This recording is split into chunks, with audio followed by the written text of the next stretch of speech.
Tell us about it. Yeah, I like to show this one off because he knows people. Oh, this is a longtime friend. This is King Hill. He's an author, he's an educator, he's a dancer. Hey, Not so much anymore, but he has it in his background. And uh, when he was working on his first book, that's what I called it. I said, "This is your first book." Well, he's got the second one out, and I just happened to turn back on the TV this morning, and he was on the chat with our friend David Lovejoy. hey, all right. Yeah, and it was just the neatest thing. And I thought, oh man, we need to get him on our show and talk about what he's doing now. And then we had the opportunity to get him on sooner.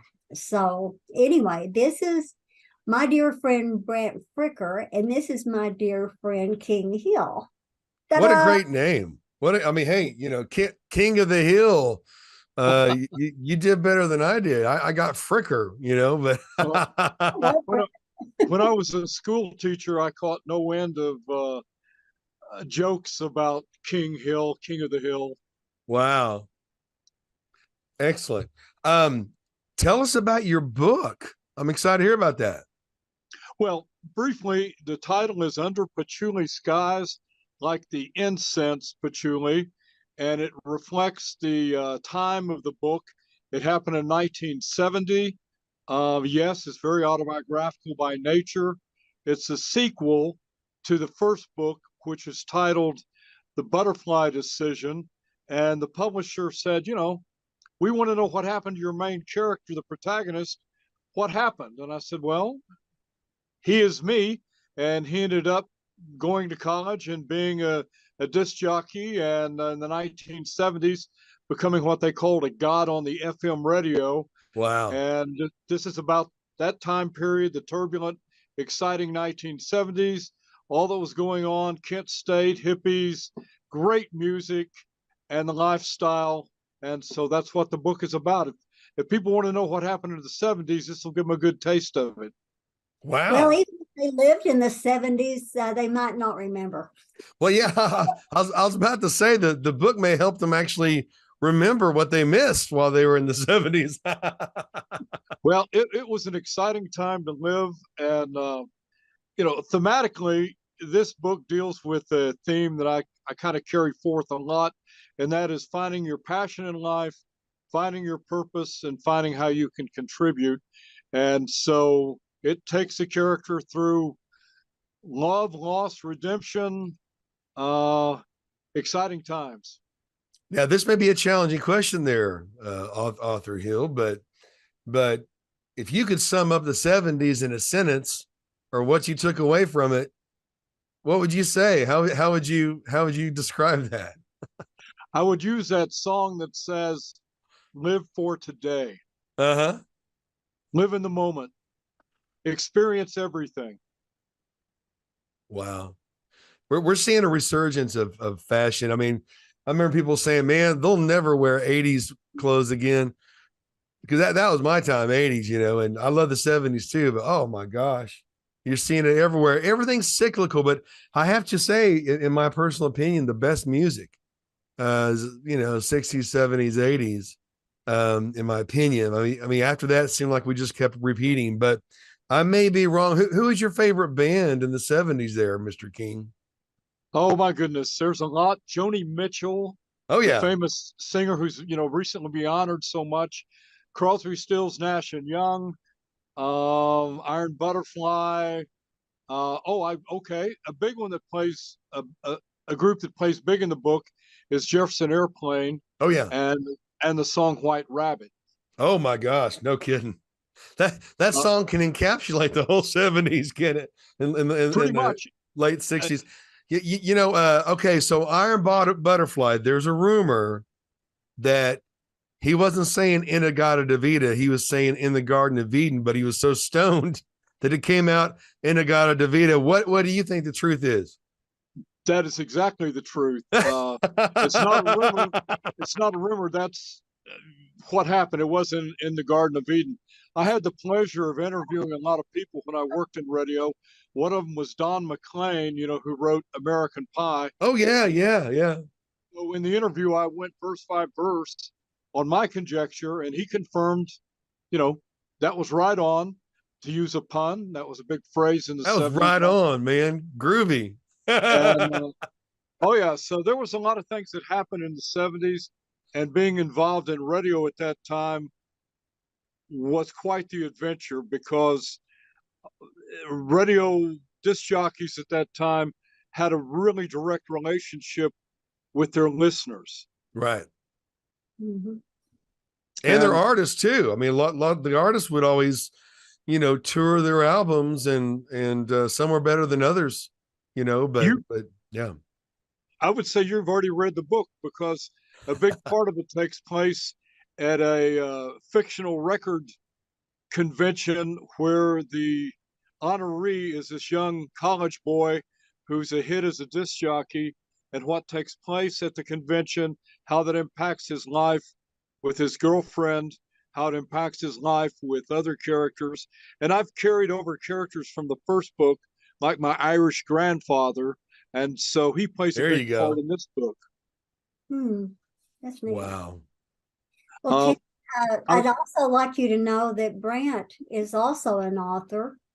I am too, but both of you are producing, and Brant's also a musician. He now yeah, writes I'm prodigy just like you are. his work, and I'm honored to be talking to him. Well, Yeah. hey, I'm honored that you're honored, and I am honored to meet you. You know, I have a lot of We have fond memories of the '70s. My dad would always, he played the best music all the time. Eagles, Beatles, Elton John, Billy Joel. I don't know if Bob Seger was quite in the '70s. Bob may have came along in the '80s, but of course, my brother liked AC/DC and Black Sabbath, and Ted Oh Nugent. yeah. Ted Nugent definitely was starting in the '70s, and I got to interview Ted recently. And now his family is they're dear people to me, but all that to say is what a defining decade, especially uh, transitioning from the '70s to the '80s. So much diverse music. I mean, you had Journey, you had still the Eagles, and Casey and the Sunshine Band, and the Bee Oh yeah. Gees, and I'll oh my gosh. I want to take I'll take a different tact. This book involves some theology, Uh-huh. and I was privileged to work with a rabbi, a Hebrew rabbi, by correspondence and Zoom out of Los Angeles. And Wow. I'm not of the Hebrew faith, but some of the major characters in this book are, and so I got to have a professional rabbi make sure that everything I said, no pun intended, was kosher. And so there's a lot of biblical references, theological references, things that relate to the character and what happened to him. And I believe you and I have a mutual friend in common, Rick Treon. I haven't met Rick yet. I don't think Oh, so. I thought maybe you were friends. But anyway, back to the book. Yeah, it has music, it has love, it has amorous adventures. I'll put it that way. It has drama, it has conflict. That 1970 was the year that Kent State happened. And Yeah. in this book, the character experiences a real life confrontation with local authorities, powers that be, and he becomes a champion on the radio, Wow. championing the cause of young people, of which he is Wow. one of. Well, how can people get a hold of this book? I mean, the book actually sounds like a screenplay as well. Well, you're very kind. It's available through order on Amazon. Also, I'm doing a book signing at Aunt Eek's bookstore on 6th Street on Sunday, April the 23rd from 1 to 3. And So cool.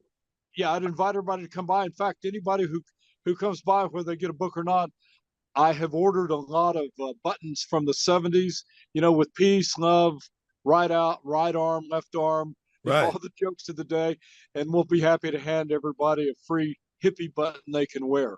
That's April 23rd, 1 to 3, at Eeks Bookstore there on 6th Street.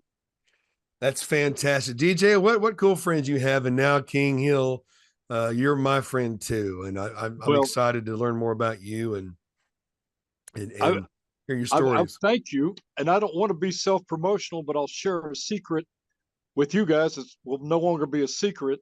A year ago, I did a reprise of my Alamo show at the Globe News Center with the Window on a Wider World program, Lone Star Ballet.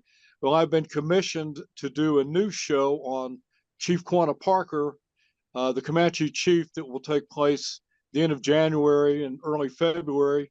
It'll be for public schools as well as public performances, and that'll take place through Lone Star Ballet Productions. Mhm. Fantastic. And when you say do a show, are you directing? Are you acting? All the above? What?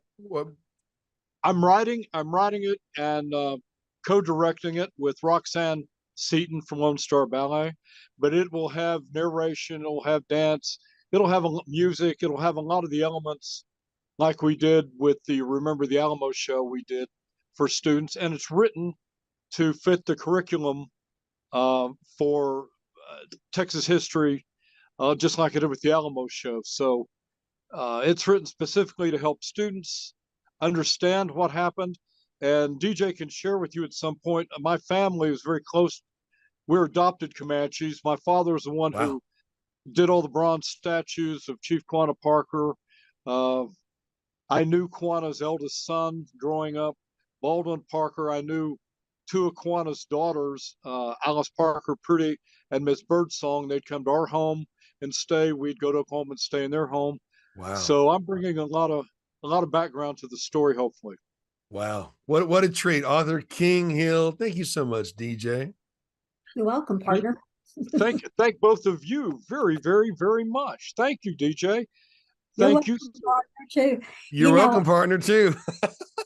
I just this was a God thing. It really was, and I just couldn't believe you were actually available so quickly. And also, I'm surprised you two don't know each other. I really am. Well, we do now. We do now. I look forward to meeting Mr. Brant. So similar. Your fabric is so similar. You're both amazing, talented people. And the fact that I get to be in your circle is a total honor for me. Well, I'm just grateful to you, DJ, as always. And I'm a great believer in God things. And I'm grateful to you, Mr. Brant. Yes, sir. And hope to meet you. Hope to meet you one day. Both of you, thank you so much for this opportunity. Thank you. We'll see you next time, folks.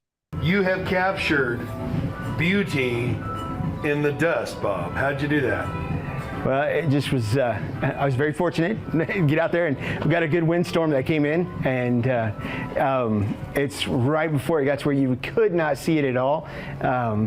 Zach and I, my youngest son is my second shooter, we're out there and we're shooting for this particular company, those the three rigs that are there, and as it started blowing in, you'll start seeing how that you wouldn't realize how much color is in the air on a sandstorm, but as the wind is hitting the locations, you can see where the cliche is starting to blow up in the air. So you've got that white that's in the air, and then we're in red dirt, and if you look around, it's just nothing but red dirt that's out there. So the sky is just red from all that dirt that's in there. And then as you go up further, you'll start seeing blue and how that mixes in. You get all the purples and just all the different colors. So it's because of the sand and all the craziness in the air. Wow. Only Bob Calendar can bring the beauty out of a dust storm. Boy, if that didn't say West Texas, I don't know what does. Beautiful. Thank you.